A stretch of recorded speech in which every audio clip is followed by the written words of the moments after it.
Dude, I'm telling you what. You know what I thought about? You know what I thought about that Toronto trip? I went home and really thought about some of the craziness of that shooting that movie. The movie Dirty Work, which, whatever. I like it. Norm likes it. Some people like it. But apparently the critics had an issue. We shot it all summer long in Toronto, summer of '97, and it was so much fun because I got to know. Thank you, Matt. It's how I got to know Norm Macdonald. Me and him palled around and just had a blast. Nick knows. Norm is one of the funniest, smartest. One of my favorites of all time, if not my favorite. He's a true original, Norm. Like people, like comics talk about hacks. Like what a hack is someone who's like unoriginal. Like Norm is the direct opposite of a hack. Oh yeah. And he was fun to listen to and have. But every week, a new guest star would come up. And Norm at the time was the biggest thing on SNL, so he got a lot of big guys there. The guy who produced all Sandler's movies, Bobby Simons, produced this one. And so Sandler came up for 3 days and did a cameo. And that was a blast. We went out every night. Chevy Chase for a week came up. We went out every night. I thought you said big names. Well, they were big names back then. Jack Warden played our father. He came up for 4 days. 10 days, and was just the best. He's from my family's hometown, Newark, Jack Warden. Jack Warden is from Newark? Is that right? Yeah. Wow. He told the same story every morning because I think he was starting to lose it. This is the story he would tell. He goes, Artie, you're from Newark, right? I go, oh, my family. Yeah. I went back to Newark. I'd been gone for 20 years. I acted. I was in Hollywood, and I see this guy in the corner I used to hang out with. My nickname was Red. Haven't seen the guy in 20 years. He's counting a wad of money. I go up to him. I go, hey, Tony, how you doing? He looks up from the money. He goes, hey, Red, what's up? Told that story every. So, and then Chris Farley, the great Chris Farley, came up for a week. And it's the last movie Chris Farley ever did. You guys. 2 months later, he died. But I got to know Farley a little bit, for that week. And what was his character in that movie? Because I remember Jimmy No-Nose. What was the story behind it? An agent? He got his nose bit off by a Saigon whore. And Farley just, the makeup department wasn't that great, and it just sort of made his nose look like it was bit off. And every line Farley has, Norm just busts his chops and goes, my life sucks. But could be worse. I could have had my nose bit off by a Saigon whore. Farley does a real slow burn. He goes, you bastard.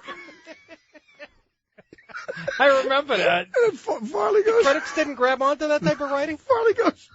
Farley's looking at the Norm. There's a scene where me and Norm hire all these hookers to play dead in the trunk of cars. Right. And the Saigon whore is one of the hookers, and we air it live on TV as a joke. So they cut the Farley to the bar watching the TV with the bartender, and he's going over his life, and he's upset. And Farley, the acting job, the turn on, he's supposed to notice the Saigon whore and get mad.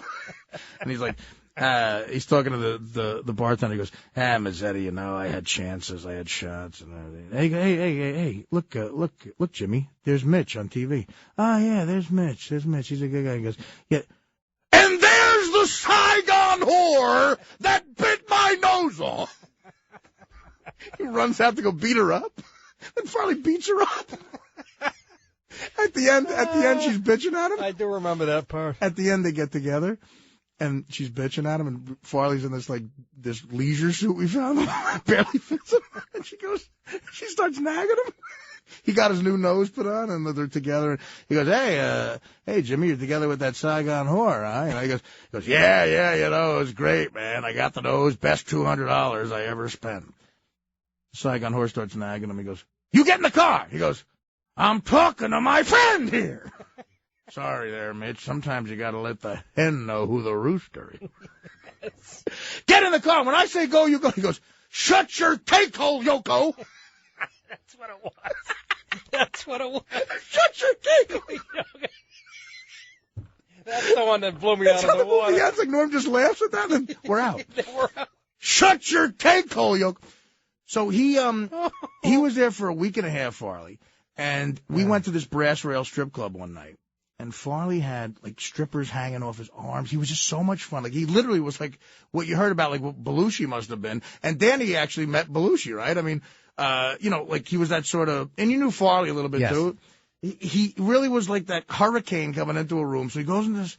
It's me and Norm, and I think Sandler was there too. It's this group going into this crazy strip club, and Bruce Smith from the Bills. Yeah. He was up there playing a exhibition What the hell's game. he doing He's up got a there? huge Cohiba cigar with two strippers, just really just trying to rap to them. And Farley's being loud, and every once in a while Bruce Smith would look at him like, "What's your problem, man? Just chill, man."